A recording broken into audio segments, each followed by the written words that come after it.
This is Jonathan Agger, fifth Pro Boxing Fans, joined by John Harding Jr. here ahead of his return tomorrow night on Dillian Whyte's Black Box Global Show at the Tolworth Recreation Centre, ready to go. Yeah, man. It's a good vibe, good atmosphere, good energy, and we're starting. We're creating history. Black Box, the Black Box foundation that we're building. It's just a beautiful thing to be a part of right now, man. So I'm enjoying every moment of it and just building it for the next generation, really. You've obviously had a few comeback wins since the loss to Linus Udofia. How's that been? Oh yeah, it's been wonderful. It's been a journey. In terms of the things that are outside the ring, sort them out because they'll affect you on the inside of the ring. So it's that kind of journey, you know what I mean? Just creating that kind of that character that when it's time to switch on, you switch on. When it's time to get your job, do your work. And when I mean and stepping in and showing up, you're that next character, you know what I mean? So just developing that next character that when it's that time to really make things happen and go to work, I can switch into that character. So just differentiating from there, really.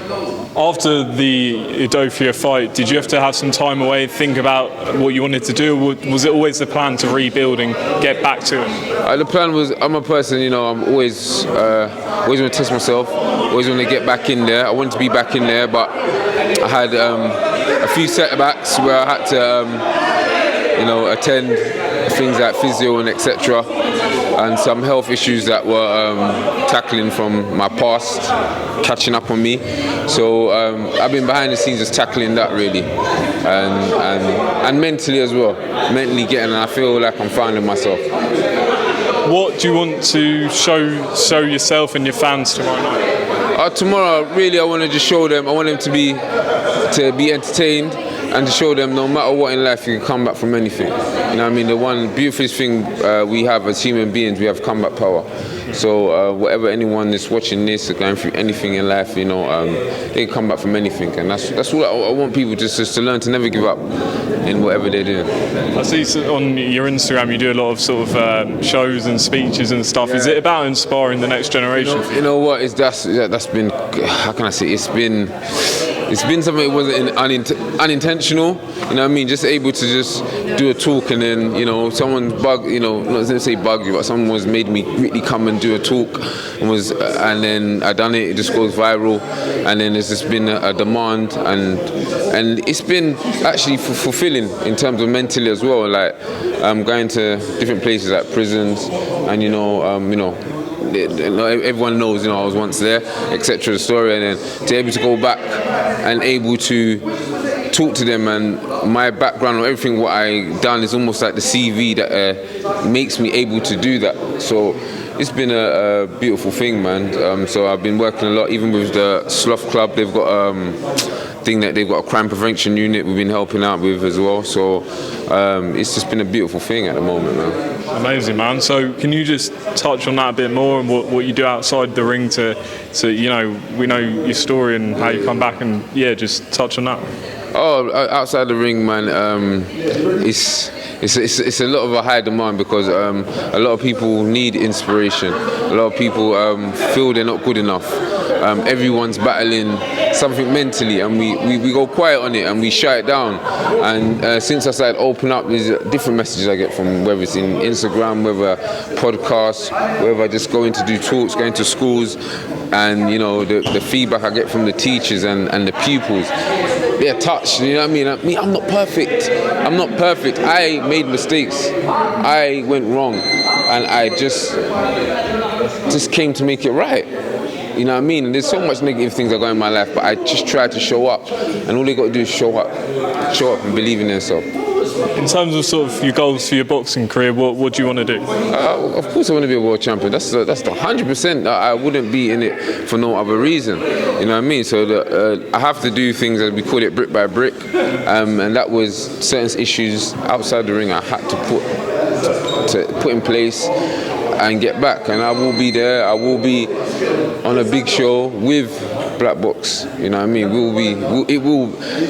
Through this, we will create this platform into a big show.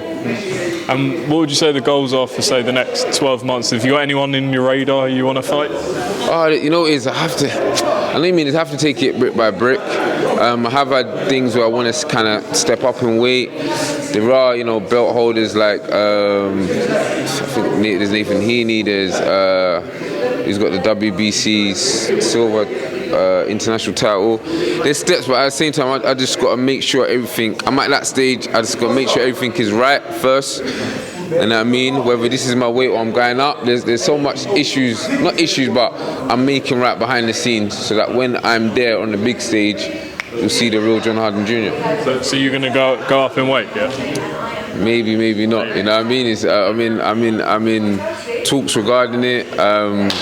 You're probably the first person officially me thinking about it, you know what I mean? So as an amateur, I was a light heavyweight, and that's where I was kind of knocking, or knockouts in that division there. So just that I kind of train quite a lot, hasn't been able my body to naturally go there, if you know what I mean. So, but other than that, yeah, the goal is never give up. Never give up. Take each step. You might not be able to see the distance, but as long as you can see the next step, that's it. Now, I just want to talk about someone you know very well, Dillian Whyte. We obviously saw you on the ring walk and around him for the Fury fight. What was that experience like? Oh man, wonderful, man. Just that was history. Just to be there, to be in the corner, to watch the camp, to watch someone just sacrifice everything to get to a position, just to get in that ring.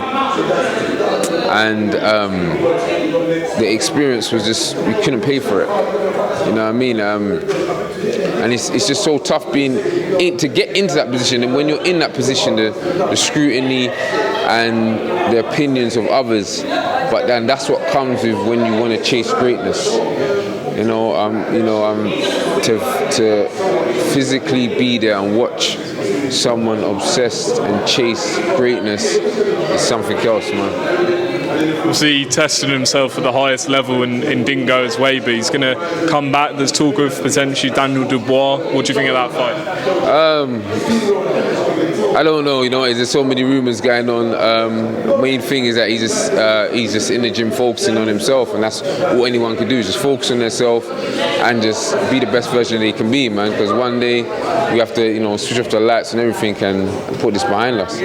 And obviously, people look at sort of the Anthony Joshua fight now and say that's a big stadium fight. Eddie Hearn said that next year. That's a big stadium fight. Do you like that rematch? That's a beautiful one, man. That is, British boxing, we're winning, man. Yeah, to be a fan of it, because I'm a fan of it as well, and I just love it. And that will be just a sellout, man. I think that is just a big fight, man. And they them two, they could probably have 7 fights. You know what I mean? It always sell out, man. So I can't wait for that fight to eventually happen. Just finally, what's the biggest maybe piece of advice that Dillian's given you since you've known him? The advice is just kind of just really just watching him work, and he's just resilient. He'll have a hard session and be right back at it. The consistency, and just knowing that life is hard, and you got to just swing with the punches and just be hard as ever and go hard non-stop. So just seeing him consistently going at it, it's just that is the advice for me. You know what I mean? Just seeing someone training towards exhaustion and coming back and back and back, it's like no other, man. Final one, what's your prediction for your fight tomorrow night? Tomorrow night, my prediction is straight entertainment, man. Come here and straight entertainment, man. That's the main thing I'm doing there. See whether I'm coming back. I'm going through these rounds. I'm exercising these rounds because I need these rounds, because when I get into round 10, round 8, round 9, that's what I'm going to aiming for, because I'm aiming to come back properly. There'll be no use if I just go to blow someone out in round 1. I need something, you know what I mean? I need to exercise things I need to work on. Say there might be certain situations that happen in one of my fights, I might have to switch a stance, switch a position. I need to learn those little things. So all these are just preparing me for the big stage. John Harding, best of luck in your fight tomorrow night. Thank you so much, man.